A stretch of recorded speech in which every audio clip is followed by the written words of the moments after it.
सोने के चक्कर में चलो कल क्या क्या हो गया था? पोजीशन वेक्टर की बात हो गई थी और यूनिट वेक्टर वगैरह का कंपोनेंट बताया था। ठीक है, कंपोनेंट वाला एक बार फिर से जल्दी से देख लो, फिर उसमें बहुत सारे सिचुएशंस हैं अलग अलग। ये ओरिजिन हो गया है ना, ए बी, इसको सी पॉइंट मान लिया, ट्रायंगल था, ये 90 डिग्री 90 हो गया, तो ये सामने वाली साइड हाइपोटेन्यूस है ना, और इस थीटा के लिए ये परपेंडिकुलर, ये बेस। ट्रिगो का इस्तेमाल किया था, तो साइन थीटा क्या होता है? P बाई एच होता है। तो P की वैल्यू क्या मिली थी? एच साइन थीटा मिला था, और इसके लिए कॉस की वैल्यू यूज की थी। कॉस क्या होता है?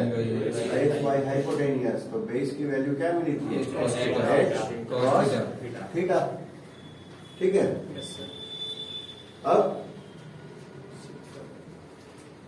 एक वेक्टर मान लिया जो किस तरफ है? इस हाइपोटेनियस के अलॉन्ग है। ठीक है,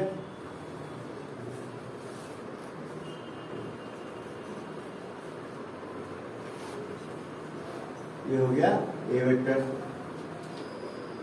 तो जो इसका मैग्नीट्यूड होगा वो किसके बराबर?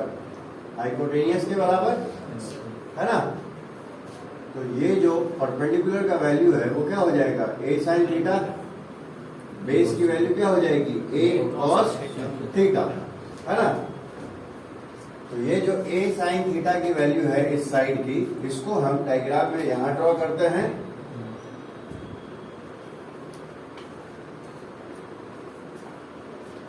ए साइन थीटा, ये किस डायरेक्शन में है? वाई डायरेक्शन में।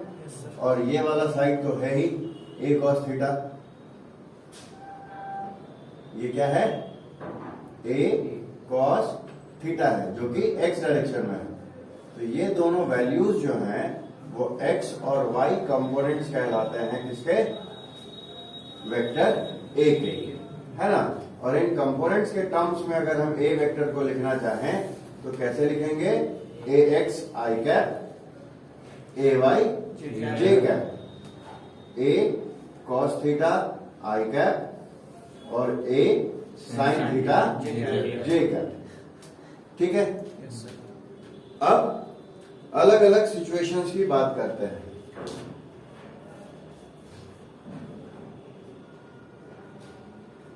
पहली सिचुएशन है कि वेक्टर जो है पूरा का पूरा वो एक्स डायरेक्शन में ही हो, मतलब ये वेक्टर जो है एक्स एक्सिस के साथ कोई एंगल नहीं बना रहा है। तो इस केस में क्या होता है कि इस वेक्टर का सिर्फ एक्स कंपोनेंट ही होगा और वो खुद के ही मैग्नीट्यूड के बराबर होगा। और इस सिचुएशन में y कंपोनेंट इसका 0 होता है। ठीक, पॉजिटिव साइन पॉजिटिव डायरेक्शन में है, इसलिए इस कंपोनेंट की वैल्यू जो है हम पॉजिटिव में लेते हैं। ठीक,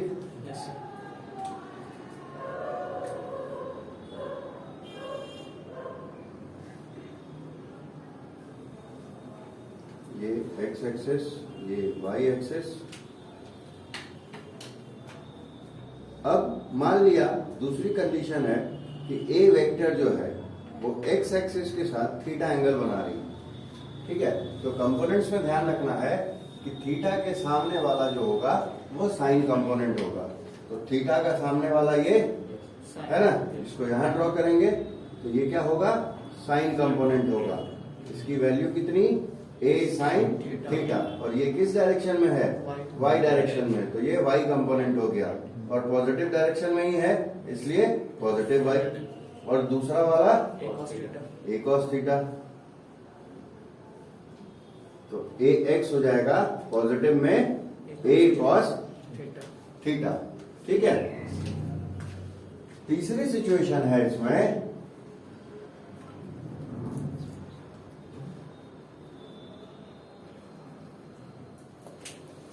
कि अभी जो ए वेक्टर है वो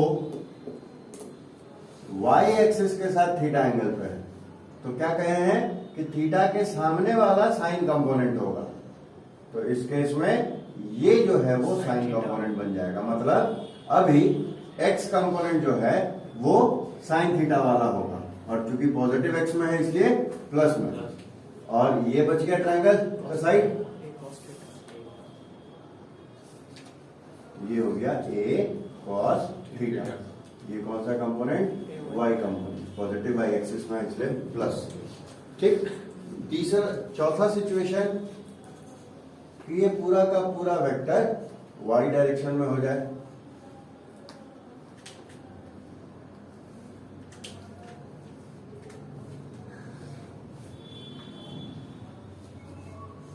तो इस केस में इसका सिर्फ y कंपोनेंट एग्जिस्ट करेगा जो खुद के बराबर होगा, और x कंपोनेंट इस समय 0 होगा। ठीक, उसके बाद वेक्टर इधर घूमेगा,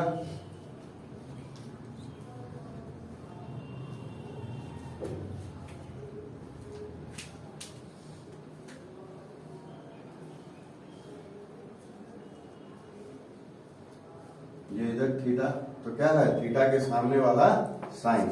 तो अभी जो साइन थीटा कंपोनेंट है वो किधर बन रहा है? निगेटिव एक्स एक्सिस में, तो माइनस साइन के साथ लिखेंगे। ठीक है, और ये साइड कॉस वाला हो गया, ए कॉस थीटा, जो कि वाई डायरेक्शन में है और पॉजिटिव। ठीक है, इसी में एंगल बदल के देख लेते हैं कि अब जो ए वेक्टर का डायरेक्शन है वो किससे दिया है?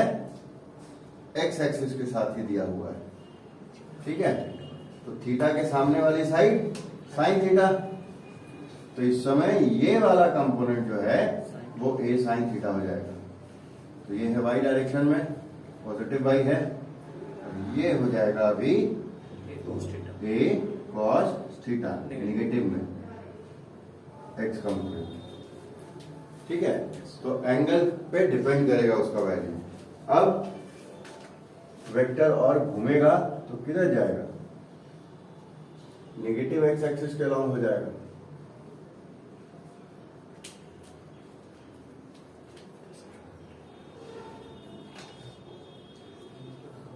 तो इस केस में इसका क्या होगा? सिर्फ एक्स कंपोनेंट होगा जो खुद के बराबर होगा माइनस साइन के साथ, है ना, और y कंपोनेंट इसका क्या होगा?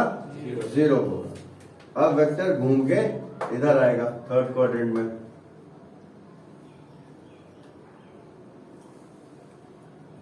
माइनस वाई माइनस एक्स, ये ए वेक्टर और ये थीटा, तो थीटा के सामने वाला साइन कंपोनेंट, तो ये हो गया ए साइन थीटा, है ना, ये निगेटिव में होगा, और बच गया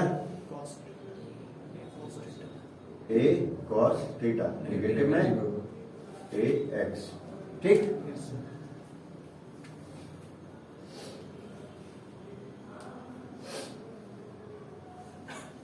निगेटिव वाई निगेटिव एक्स, अभी भी वही चीज, बस एंगल बदल देंगे, इसके साथ थीटा हो गया, तो थीटा के सामने वाला साइन कंपोनेंट, तो इस समय ये साइन वाला वैल्यू निगेटिव में, तो अभी जो एक्स कंपोनेंट है वो साइन के टर्म्स में है, और वाई डायरेक्शन में जो कंपोनेंट होगा वो कॉस में होगा। ठीक, अब वेक्टर और कितना घूमेगा? तो नीचे वाई डायरेक्शन में आ जाएगा,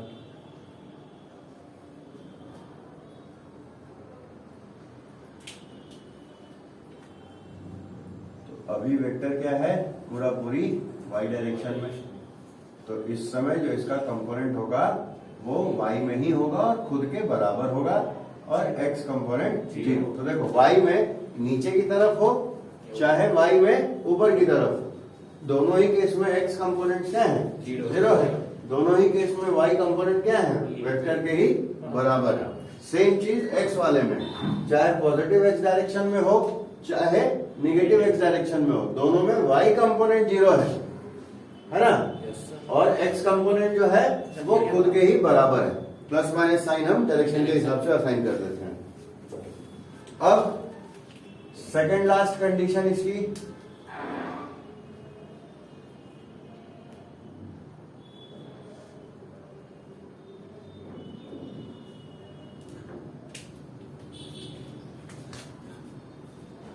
एक बार वेक्टर y एक्सिस के साथ, एक बार वेक्टर x एक्सिस के साथ, है ना। ये नेगेटिव y, ये नेगेटिव x। तो देखो रूल क्या रखना है, थीटा के सामने वाला साइन कंपोनेंट,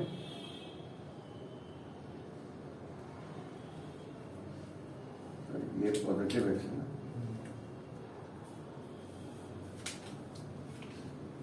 तो ये प्लस में एक्स कंपोनेंट, थीटा के सामने वाला साइन,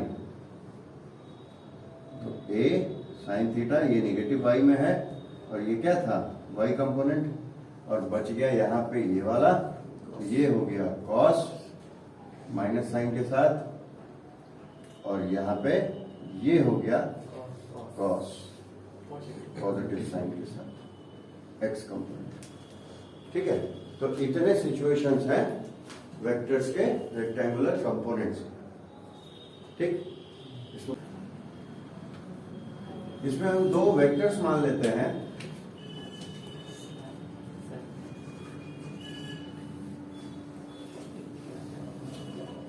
ये मान लिया ए वेक्टर है, और इसी के साथ कोई एंगल थीटा बनाता हुआ दूसरा बी वेक्टर, दोनों वेक्टर्स शुरू कहां से होंगे, एक ही पॉइंट से होंगे।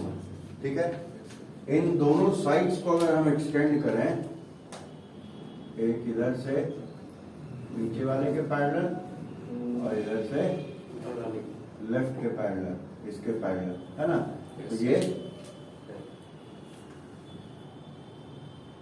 तो ये जो डायगोनल होगा, है ना, ये होगा सी वेक्टर, और यही सी वेक्टर जो है रिप्रेजेंट करेगा किसको, इन दोनों वेक्टर्स के एडिशन को, सम। ठीक, अब बात होती है कि सी वेक्टर जो है वो इन वेक्टर से कुछ एंगल बना रहा है, तो इसको मान लिया बीटा, तो वो एंगल क्या होगा, और सी वेक्टर का अपना मैग्नीट्यूड क्या होगा। ठीक है, तो देखो जो मैग्नीट्यूड ऑफ सी वेक्टर होगा, मतलब ये क्या है, इसको हम रिजल्टेंट भी कहते हैं, resultant vector of A vector and B vector. ठीक है, तो ये चूंकि मॉड लगा रखा है इसलिए इसको मैग्नीट्यूड बोलेंगे। किसका magnitude, magnitude of resultant vector, किसका किसका, ए और बी का। उसका फॉर्मूला क्या होगा, तो उसका फॉर्मूला ए प्लस बी के स्क्वायर जैसा होगा। जैसे क्या होता है वो, A square plus B square plus 2ab, बस यहाँ पे एडिशनली कॉस थीटा इंट्रोड्यूस हो जाएगा और स्क्वायर रूट में रहेगा। ठीक, अब अगर थीटा 0 है, तब अगर थीटा की वैल्यू 0 डिग्री है तो क्या होगा, तो उसका मतलब पहले तो ये है कि दोनों वेक्टर्स जो हैं वो क्या होंगे, सेम डायरेक्शन में होंगे। ठीक है, और cos 0 की वैल्यू क्या होगी, 1 होगी। तो A square plus B square plus 2ab into में 1, तो A square plus B square plus 2ab बचा, ये a प्लस बी का होल स्क्वायर बचा, बाहर में सिर्फ a प्लस बी आया। मतलब अगर दो वेक्टर्स सेम डायरेक्शन में हो तो जो रिजल्टेंट होगा सी वेक्टर, उसमें कुछ करना नहीं है, दोनों वेक्टर्स के मैग्नीट्यूड को जोड़ देना है। ठीक है, और कुछ नहीं करना, इतना तामझाम करने की कोई जरूरत नहीं है, डायरेक्ट ये कंडीशन देखना है और ये फॉर्मूला अप्लाई कर देना है, ठीक है। दूसरा सिचुएशन, अगर 90 डिग्री होता तो 90 डिग्री होने का मतलब एक दूसरे पर परपेंडिकुलर है, ए वेक्टर और बी वेक्टर, है ना। ये 90 डिग्री, तो cos 90 कितना होता है 0। ये फॉर्मूला क्या मॉडिफाई हो जाएगा, A square plus B square plus 2ab into में 0, तो अंदर में बचेगा A square plus B square plus overall 0, तो सिर्फ A square plus B square, ठीक है। और तीसरी कंडीशन कौन सी, 180 वाली, कि अगर थीटा 180 डिग्री हो, मतलब दोनों वेक्टर्स एक दूसरे के रिस्पेक्ट में अपोजिट डायरेक्शन में है। ए वेक्टर अगर इधर है तो बी वेक्टर इधर होगा, तो दोनों सेम हो गया डायरेक्शन। कैसे सेम हो गया, अपोजिट है ना। तो इस केस में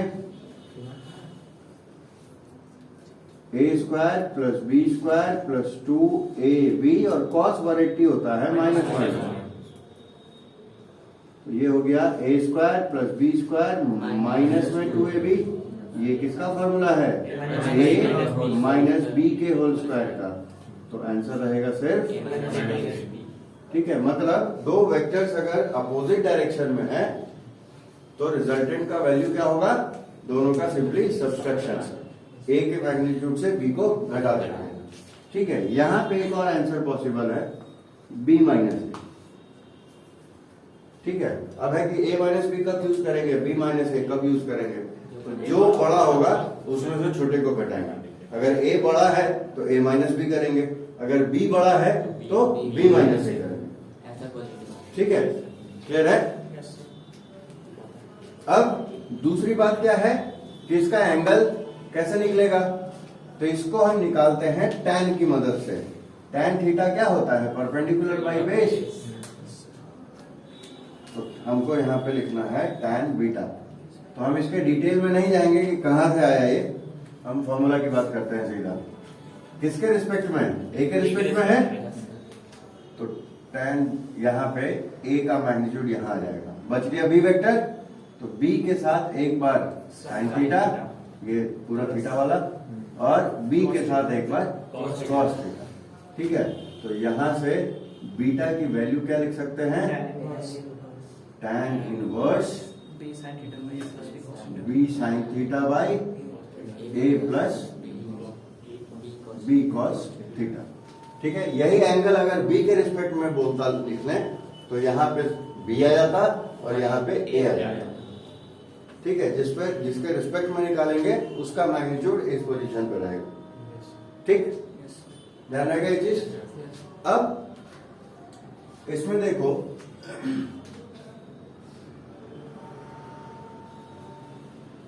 कि मान लो दो फोर्स होते ए बी वेक्टर की जगह, F1 वेक्टर और F2 वेक्टर, ठीक है। ये थीटा है, तो जो इनका रिजल्टेंट होता वो यहीं कहीं बीच में होता, F1 प्लस F2, ठीक। तो जो जनरल फॉर्मूला हम लिखेंगे F वेक्टर के मैग्नीट्यूड का, मतलब रिजल्टेंट फोर्स के मैग्नीट्यूड का, वो क्या लिख सकते हैं इसके बेसिस पे, F1 square F2 square 2F1 F2 cos theta.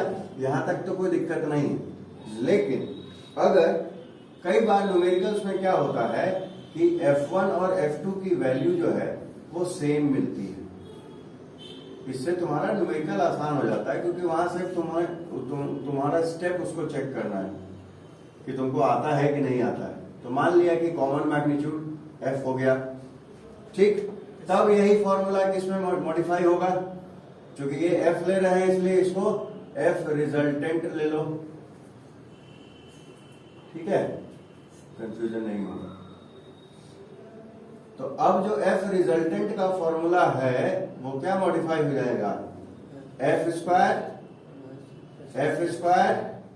2 into F cos theta.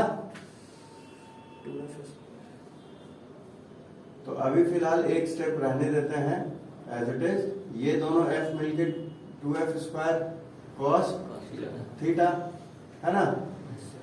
तो अब देखो ये क्या हो गया, ट्वाइस ऑफ एफ स्क्वायर हुआ, twice of F square cos theta हुआ है ना, इसमें कोई दिक्कत। अब देखो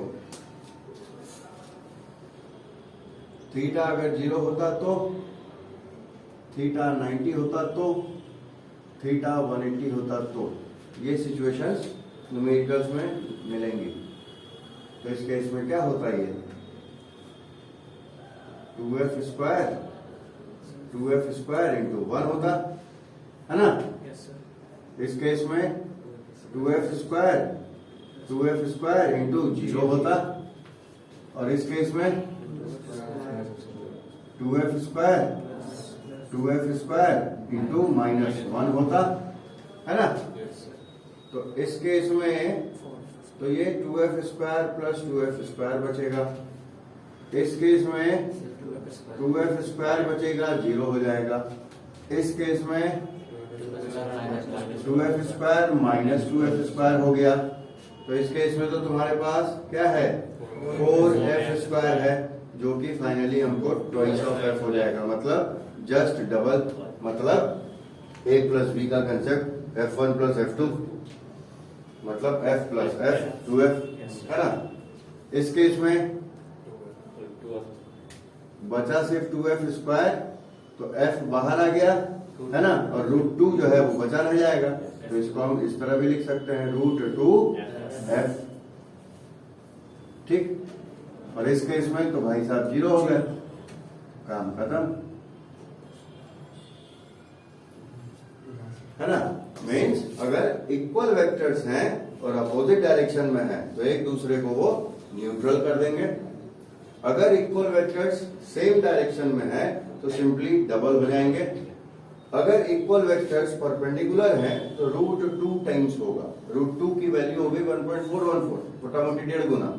तो उस केस में सिर्फ 1.5 गुना बढ़ेगा, 2 गुना नहीं बढ़ेगा, ठीक है। इसी तरह से तुम 60 डिग्री का भी देख सकते हो, 30 डिग्री का भी देख सकते हो, इस तरह से, ठीक है। क्लियर है ये चीज? पहले लिख लो, फिर इसका एप्लीकेशन बताते हैं कि किसी क्वेश्चन में यूज कैसे होगा। ये 4 सिचुएशंस लिया है एग्जांपल में, है ना। इसमें से 3 पे हम समझेंगे कि पैरेललोग्राम लॉ कैसे इस्तेमाल होगा, और 1 पे समझेंगे कि कंपोनेंट्स वाला चीज कैसे यूज होगा। पैरेललोग्राम यहाँ भी इस्तेमाल हो सकता है, ठीक है। कंपोनेंट यहाँ भी इस्तेमाल होगा, कंपोनेंट सब पे इस्तेमाल हो सकता है, मतलब सभी पे दोनों रूल्स इस्तेमाल हो सकते हैं, दोनों कंसेप्ट, ठीक है।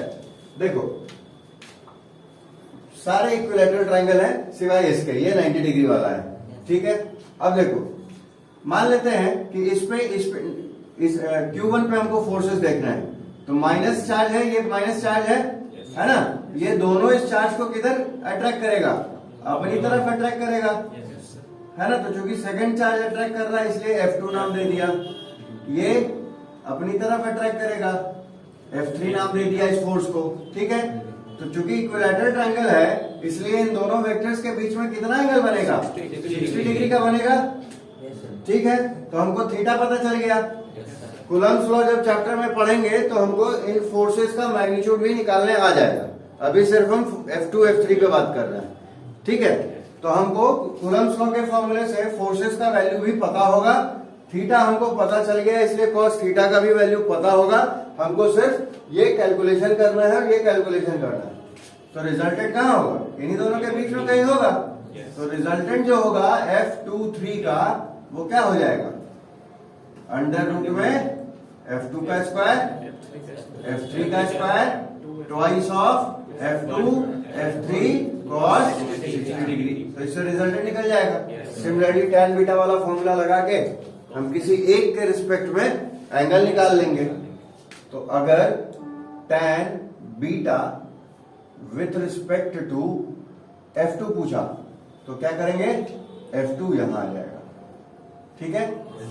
और बच गया कौन सा F3। तो एक बार F3 के साथ साइन थीटा, एक बार F3 के साथ कॉस थीटा। ठीक है, क्लियर है। यही चीज अगर F3 के रिस्पेक्ट में पूछता तो यहां F3 आ जाता, यहां F2 आ जाता। ठीक, दूसरा देखो सिचुएशन,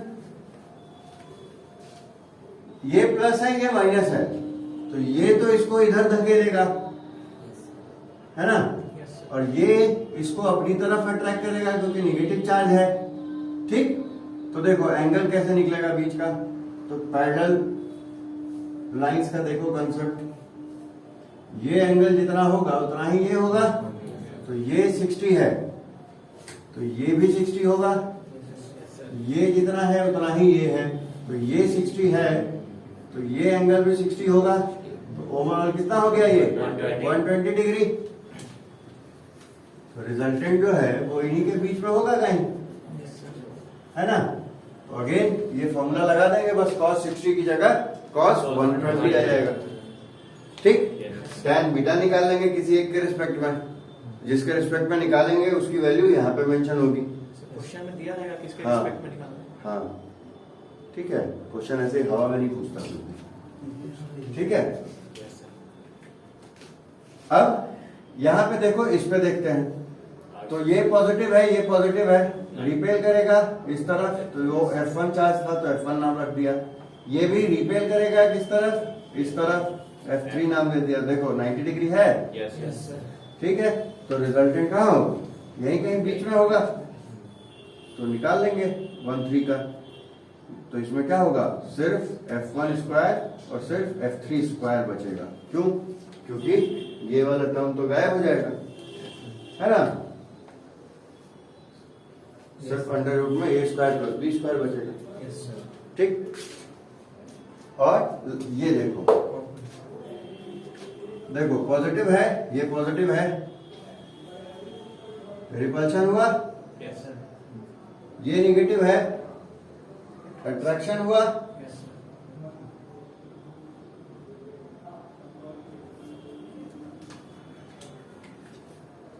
पहले ही डिस्कस हो चुका है, ये 60 होगा। तो देखो इस F2 का थीटा के सामने वाला क्या होगा, साइन कंपोनेंट होगा, तो ये हो गया F2 साइन थीटा मतलब साइन 60, इधर कॉस हो जाएगा तो F2 कॉस 60, है ना। अब देखो F3 भी इसके साथ 60 डिग्री पे है ना, तो यहां पे देखो क्या होगा, 60 के सामने वाला साइन कंपोनेंट होगा, तो F3 साइन थीटा, और ये हो गया कॉस वाला F3 कॉस 60, है ना। तो अब यहां पे बात होती है कि रिजल्टेंट निकालेंगे कैसे। तो देखो दोनों फोर्सेस का कोई एक एक कंपोनेंट एक दूसरे के अपोजिट है कौन सा, साइन वाला। तो जब न्यूमेरिकल जब बनाना शुरू करोगे तो तुमको वहां मिलेगा कि ये दोनों वैल्यूज आपस में बराबर है, ठीक है। तो इससे क्या होगा, अपोजिट डायरेक्शन होने के कारण जो इक्वल टू वाला कंडीशन था, मैग्नीट्यूड इक्वल है लेकिन एंगल 180 डिग्री वाला हो गया, उस केस में क्या होगा, दोनों माइनस होंगे आपस में, है ना। यहाँ भी है वो सिचुएशन दिया हुआ, दोनों सब्सट्रैक्ट करते हैं, तो चूंकि दोनों इक्वल मैग्नीट्यूड है तो ये दोनों एक दूसरे के इफेक्ट को क्या करेंगे, कैंसिल कर देंगे। मतलब F2 और F3 का जो साइन थीटा कंपोनेंट होगा उसका कोई कंट्रीब्यूशन नहीं होगा नेट फोर्स में या रिजल्टेंट फोर्स में, ठीक। तो उनके कौन से कंपोनेंट कंट्रीब्यूट करेंगे नेट फोर्स में, कॉस थीटा वाले। क्यों, क्योंकि दोनों सेम डायरेक्शन में है। तो सेम डायरेक्शन में है तो कौन सा वाला कंडीशन है, ये वाला, सिर्फ जुट जाएंगे आपस में। तो ये हो गया रिजल्टेंट इस केस में, ठीक है, क्लियर है सर। ये वाला तो ऊपर में आके कौन सा, ऊपर कैसे आएगा, तुम्हारा डिपेंड करता है कि तुमको क्वेश्चन में किस पे पूछा है। तो क्वेश्चन कभी भी पटांग नहीं पूछेगा जो जानबूझ के कंफ्यूज हो जाओ, ठीक है। हमेशा स्टैंडर्ड कंडीशन ही पूछता है, जैसे ये 90 वाले एंगल पे जो चार्ज रखा है उसमें पूछेगा, थोड़ा सुविधाजनक होता है क्यों? क्योंकि अगर वो बाकी दोनों चार्ज में पूछेगा तो फिर उसको साइड्स देने पड़ेंगे ताकि तुम साइन और कॉस की वैल्यू लिख सको b/h या p/h, या वो उसको उसके दूसरे एंगल्स भी देने पड़ेंगे, उसका डेटा और बढ़ाना पड़ेगा उसको। ठीक है, इस केस में उसको डेटा बढ़ाने की जरूरत नहीं है, cos 90 अपीयर होकर गायब कर देगा सब कुछ। ठीक है, तो क्वेश्चन हमेशा एकदम से उलझा के भी नहीं देता है ना, पॉसिबिलिटी सब है। क्लियर है चीज? क्लियर है? पैरेललोग्राम लॉ कैसे इस्तेमाल होगा और कंपोनेंट का कंसेप्ट कैसे इस्तेमाल होता है? क्या चीज करने में? रिजल्टेंट निकालने में। ठीक है, लिख लो जल्दी से।